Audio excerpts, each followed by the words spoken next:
Buongiorno amici pellegrini, Buongiorno. domenica 6 settembre, sesta nostra tappa, ci troviamo a Petralia Sottana, siamo circa a 1000 metri di altitudine e quest'oggi saliremo a Petralia invece Soprana, eletto assieme a Gangi uno dei borghi più belli d'Italia, e la nostra tappa terminerà oggi a Gangi. Come sarà questa tappa, Luciano? Diciamo meno impegnativa di ieri.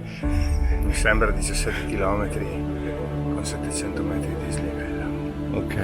Il sole è alto comunque, comincia a salire. E si farà sentire anche oggi. Pellegrini, vi terremo aggiornati.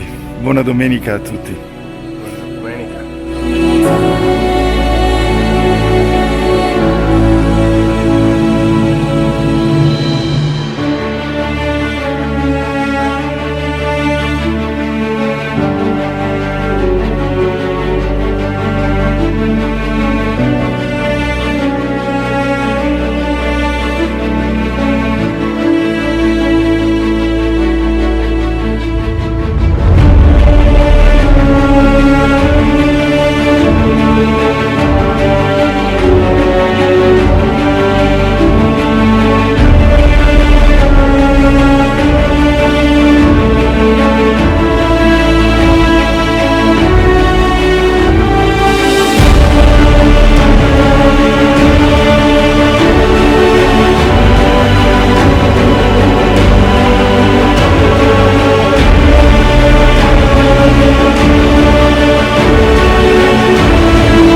al termine della nostra sesta tappa e siamo qui con Don Giuseppe, Don Pino, che ci ha accolto nella casa del pellegrino che è nata da poco. Sì, da poco.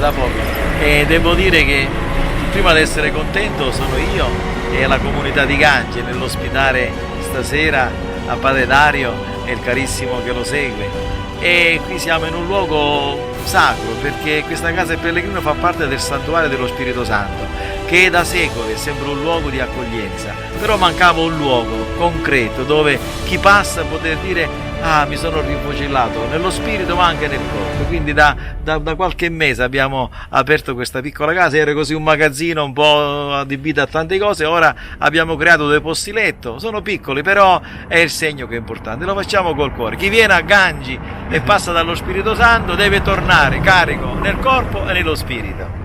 Vi posso assicurare che è così, è una cosa veramente tenuta bene, con cura, lenzuola profumate, così, asciugamani, ci siamo trovati bene. Il minimo che si può fare. Amici pellegrini, tenete presente questa casa del pellegrino, Gangi. Bene. Buona serata, alla prossima, ciao! E vi aspettiamo, va bene.